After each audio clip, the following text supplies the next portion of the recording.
아영이라는 대학생은 그녀의 수면 문제를 극복하기 위해 새로운 다짐을 하게 되었다.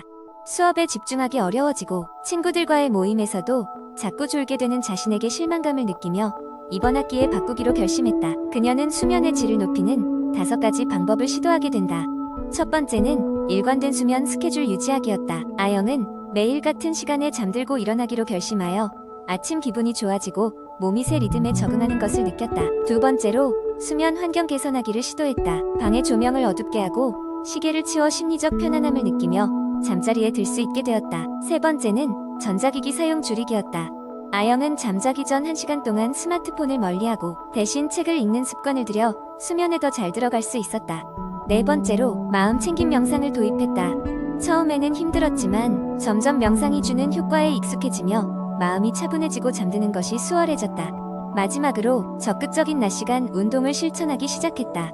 매일 저녁 간단한 스트레칭과 걷기를 통해 혈액순환이 개선되어 몸과 마음이 더욱 이완되었다. 이런 노력들이 쌓여 아영은 깊고 만족스러운 잠을 잘 수 있게 되었고 에너제틱한 아침을 맞이하게 되었다. 그녀는 이제 주변 사람들에게도 건강한 수면의 중요성을 전하며 그들 또한 변화를 이끌어낼 수 있도록 격려하고 있다. 두 번째 이야기, 첫 번째 꿀팁은 바로 일정한 수면 패턴을 유지하는 것이다.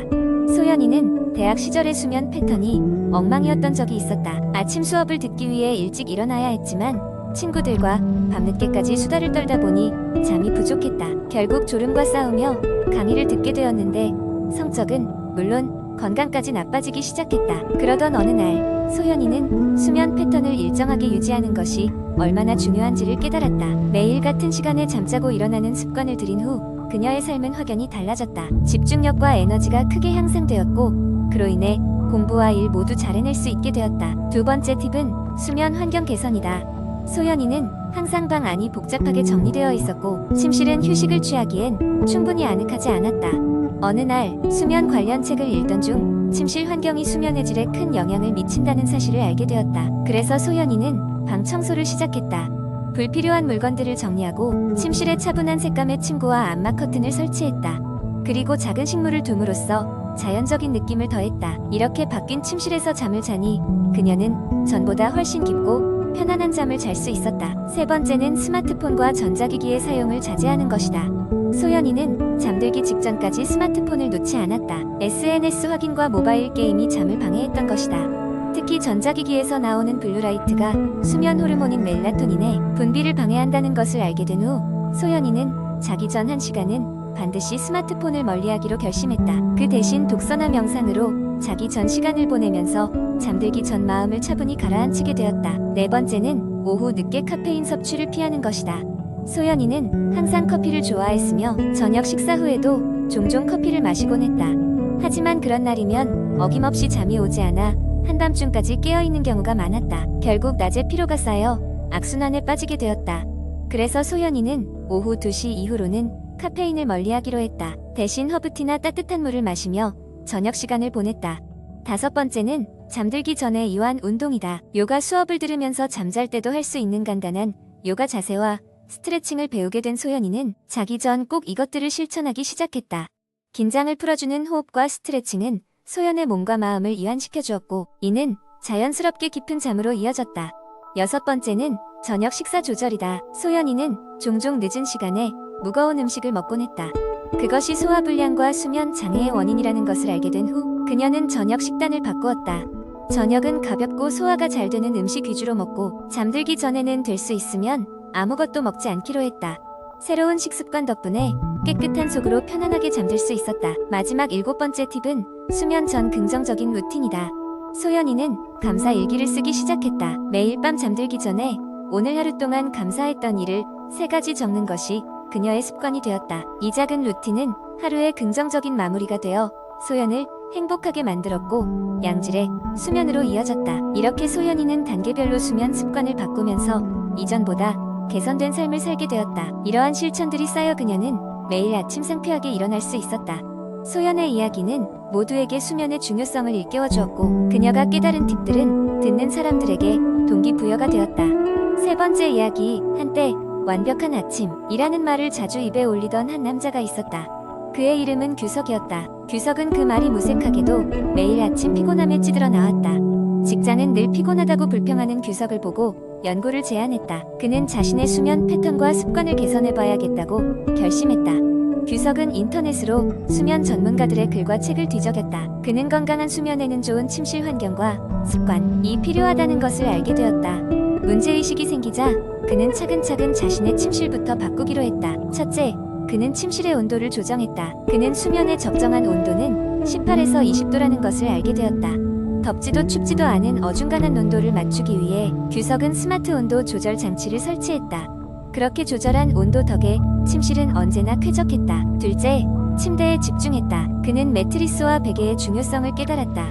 규석은 이전에 오래된 매트리스와 너무 높은 베개로 인해 목과 허리에 통증을 느꼈다. 새로운 매트리스와 베개를 구매하면서 개인에게 맞는 제품을 선택하기 위해 여러 날에 걸쳐 직접 누워보았다. 결국 그의 몸에 맞는 적당한 탄성과 높이로 구성된 침구를 마련했다. 셋째, 빛의 중요성을 간과하지 않았다. 규석은 평소 잠들기 전에 핸드폰을 쏘아보느라 침실은 밝았다. 이제 그는 수면 1시간 전부터 모든 전자기기의 사용을 중지하고 간접 조명을 사용하기로 했다. 또한 햇빛을 잘 차단할 수 있는 두꺼운 암막 커튼도 설치했다. 다음으로 소음 문제였다. 규석이 살던 아파트는 도심지에 있어 간밤에도 차 소리나 이웃의 소음이 들리곤 했다. 규석은 귀마개를 사보기도 했으나 무엇보다 백색 잡음 기기를 사용하여 조용한 밤을 보낼 수 있게 되었다. 모든 환경적 요인이 해결된 후 규석은 자신의 생활 습관에도 주의를 기울였다. 규석은 매일 같은 시간에 잠자리에 드는 것을 습관화했다. 수면 리듬을 일정하게 맞추면서 그는 점점 더 쉽게 잠에 들 수 있었다. 또한 자기 전에 뜨거운 샤워를 하여 몸의 피로를 푸는 것도 하나의 루틴이 되었다. 운동도 중요한 요소였다. 규석은 저녁 운동이 수면에 방해가 된다는 것을 알고 있었다. 대신 그는 아침이나 점심시간을 활용하여 적절한 운동을 통해 몸을 움직였다. 그렇게 하니 더욱 상쾌하게 하루를 시작할 수 있었다. 마침내 수개월간의 노력 끝에 그는 아침이 활기차지고 피로가 줄어드는 것을 경험했다. 직장에서는 더 이상 졸음을 핑계 삼지 않았고 보다 생산적으로 일할 수 있었다. 사람들은 규석의 변화를 따라야겠다고 생각했고 그의 사례를 통해 침실 환경과 습관의 중요성을 더욱 널리 알릴 수 있었다. 규석의 이야기는 단순한 수면 개선 방법에서 출발했지만 결국에는 삶의 질을 향상시키는데 큰 도움이 되었다. 수면의 중요성을 깨달은 규석은 주변 사람들에게 자신의 노하우를 열정적으로 공유했고 오늘날도 많은 이들이 그의 이야기를 통해 충분한 휴식과 건강한 수면을 위한 변화를 꾀하고 있다. 네 번째 이야기. 저는 어릴 적부터 꽤나 통통한 체형을 가지고 있었습니다. 주변 친구들은 늘씬하고 활기차 보였지만 저는 그들에 비해 다소 둔탁하고 무거운 느낌을 받곤 했습니다. 그래서 다이어트를 결심했지만 운동만으로는 쉽게 체중이 빠지지 않았습니다. 고등학교에 진학하면서 한 친구가 정말 말끔하게 다이어트에 성공한 것을 보게 되었습니다. 그 친구는 이전에는 저와 비슷한 체형이었지만 몇 달 만에 완전히 달라진 모습이었습니다. 저는 그 친구에게 비결을 물어보았고 그때 처음으로 식단 관리라는 말을 들었습니다. 친구는 식단 관리가 얼마나 중요한지에 대해서 열심히 설명해 주었습니다. 운동도 중요하지만 몸에 들어가는 음식을 관리하지 않으면 살이 쉽게 빠지지 않는다고 했습니다. 그는 일기장처럼 자신의 식단을 꼼꼼하게 기록하였고 정해진 시간에 규칙적으로 식사를 하며 영양소의 균형을 맞추려고 노력했다고 합니다. 그 이야기를 듣고 저도 식단 관리라는 것을 시도해보기로 했습니다. 처음에는 어떻게 시작할지 모르겠어서 다이어트 관련 서적과 인터넷 글들을 찾아보았습니다. 전문가들의 조언에 따르면 가장 중요한 것은 탄수화물, 단백질, 지방의 비율을 적절하게 조절하고 섬유질과 물을 많이 섭취하는 것이라고 했습니다. 처음 몇 주는 쉽지 않았습니다. 고칼로리의 맛있는 음식들을 포기한다는 것이 생각보다 힘들었습니다. 하지만 다행히도 대체할 수 있는 맛있는 저칼로리 요리들을 찾아 먹으며 점차 새로운 식단에 적응하게 되었습니다. 스스로 만든 샐러드나 구운 생선, 치킨 등은 예상외로 만족감을 주었고 가공식품 대신 신선한 재료를 골라 사용하는 것도 의외로 재미있었습니다. 그리고 무엇보다도 식단 관리는 제 생활 습관에 큰 변화를 가져왔습니다. 규칙적인 식사는 하루의 리듬을 가져다 주었고 가볍고 건강한 식사는 늘 피곤했던 나를 활기차게 만들었습니다. 체중은 점진적으로 줄어들기 시작했고 어느새 거울 속에 제가 조금 더 자신 있는 모습이 되어 있었습니다. 하지만 이 모든 과정에서 가장 큰 깨달음은 다이어트가 단순히 체중 감량뿐만 아니라 건강한 생활 패턴을 유지하는 데에도 중요한 역할을 한다는 것이었습니다. 몸에 들어가는 음식에 대한 관심은 자연스럽게 내 자신에 대한 관심으로 이어졌고 이는 저를 더욱 자기 관리에 집중하게 만들었습니다. 이러한 식단 관리 덕분에 저는 원하던 만큼의 체중을 감량했고 그동안 하지 못했던 자신감을 얻을 수 있었습니다. 또한 요요 현상 없이 체중을 잘 유지할 수 있었으며 이 경험은 평생의 소중한 교훈이 되었습니다. 따라서 다이어트를 고민하는 모든 사람들에게 꼭 말해주고 싶습니다.